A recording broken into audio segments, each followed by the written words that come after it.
Assalamualaikum warahmatullahi wabarakatuh. Selamat sore semua. Salam sejahtera bagi kita semua. Di sini saya perkenalkan diri terlebih dahulu.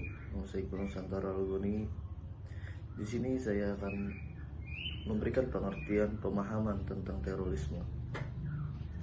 Jadi, terorisme adalah perbuatan yang menggunakan kekerasan atau ancaman, kekerasan yang menimbulkan susunan teror atau rasa takut secara meluas, yang dapat menimbulkan korban yang bersifat massal atau menimbulkan kerusakan atau kehancuran terhadap objek-objek vital yang strategis, lingkungan hidup, fasilitas publik, fasilitas internasional dengan motif politik, ideologi, atau gangguan keamanan. Lalu, apa yang menyebabkan terjadinya adanya terorisme? Tindakan terorisme berasal dari kebencian sementara.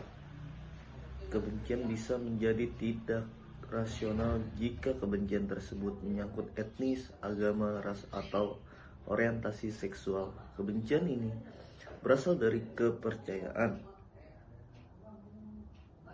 bahwa kelompok lain memiliki kecacatan dan menganggapnya sebagai ancaman. Lalu, tujuan dari terorisme itu dengan tujuan merusak keselamatan publik, mempengaruhi pengambilan kebijakan atau penguasa, atau menteror penduduk, dan mengambil bentuk kekerasan atau ancaman kekerasan terhadap orang biasa atau orang yang dilindungi oleh hukum. Dan juga akibat yang terjadi dari terorisme bagi integrasi nasional berikut merupakan 3 akibat terorisme bagi integrasi nasional. Akibat yang pertama adalah hilangnya stabilitas keamanan, sebab terorisme merupakan sebuah ancaman yang dapat mengancam keamanan kita, di mana akibat teror yang ditimbulkan adalah hilangnya rasa aman yang dapat ada di masyarakat.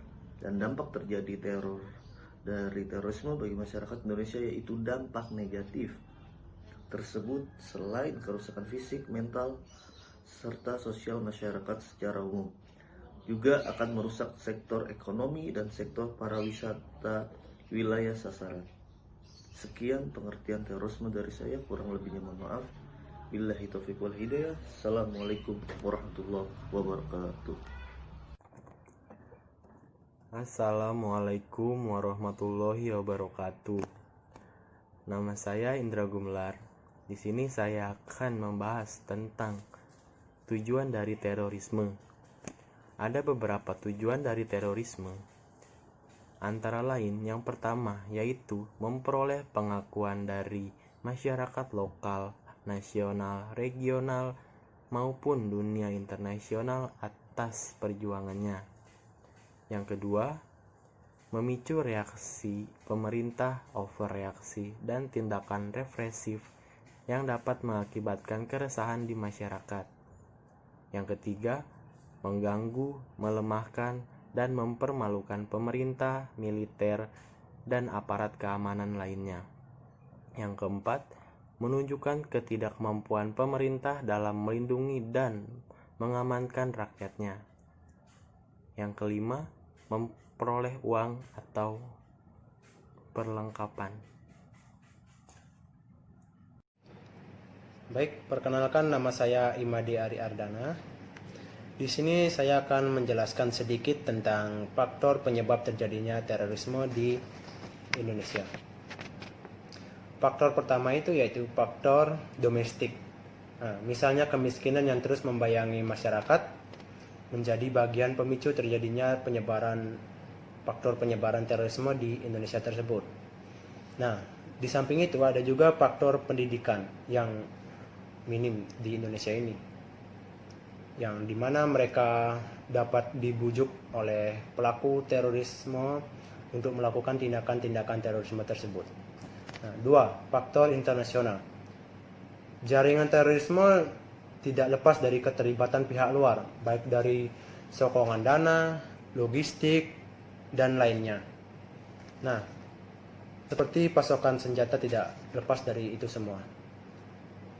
Bahkan ada ikatan emosional yang kuat antara jaringan lokal dengan internasional.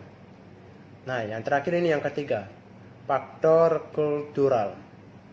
Masih banyak ditemukan orang yang memiliki pemahaman yang sempit dalam menerjemahkan nilai-nilai agama yang berkembang di masyarakat.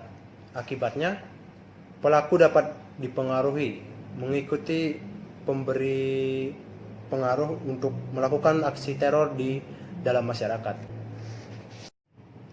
Baik, sekian pendapat dari saya mengenai faktor penyebab terjadinya terorisme di Indonesia. Terima kasih. Baik, saya akan memperkenalkan diri. Nama saya Igusti Murasana. Saya akan memberikan sedikit pendapat saya tentang terorisme di Indonesia. Jadi menurut saya tujuan dari kelompok tersebut untuk memperjuangkan suatu ideologinya atau bahkan ingin membuat negara baru yang dilakukan dengan cara paksaan atau dengan cara kekerasan yang dilakukan terhadap ideologi lainnya yang dianggap tidak sepaham. Kemudian saya akan menyinggung sedikit tentang pasal-pasal penting yang perlu diketahui dalam undang-undang anti terorisme. Yang pertama, pasal 13A yang berbunyi, setiap orang yang memiliki hubungan dengan organisasi terorisme dan sengaja menyebarkan ucapan, sikap atau perilaku tulisan atau tampilan dengan tujuan untuk menghasut orang atau kelompok orang untuk melakukan kekerasan atau ancaman kekerasan yang dapat mengakibatkan tindak pidana, dipidana dengan pidana penjara paling lama 5 tahun. Kemudian pasal 12A yang berbunyi, setiap orang yang dengan sengaja menjadi anggota korporasi yang ditetapkan pengadilan sebagai organisasi terorisme dipidana paling singkat 2 tahun dan paling lama. Nama saya Damai Rini Supriyani. Menurut pendapat saya, dampak-dampak terorisme diantaranya adalah sebagai berikut. Yang pertama, korban jiwa. Tindak pidana terorisme sebagai suatu kejahatan yang dapat menimbulkan korban secara massal dapat dipastikan di setiap kejadiannya selalu menimbulkan korban jiwa yang tidak sedikit. Yang kedua, keresahan atau rasa takut. Sebagai salah satu tujuan dari para pelakunya, tindak pidana terorisme juga berdampak pada timbulnya rasa takut atau rasa resah yang dirasakan oleh masyarakat. Yang ketiga, berdampak pada ekonomi atau investasi. Tindak terorisme juga dapat berdampak pada menurunnya ekonomi di suatu wilayah yang menjadi tempat terjadinya tindak pidana terorisme, di mana banyak para investor ataupun pengusaha yang merasa tidak terjamin keamanannya, sehingga mereka mencabut atau berpikir ulang untuk menanam investasinya di wilayah tersebut. Yang keempat, stabilitas keamanan dan politik suatu negara juga dapat terguncang dan terganggu akibat terjadinya suatu tindak pidana terorisme. Sekian dari saya, terima kasih.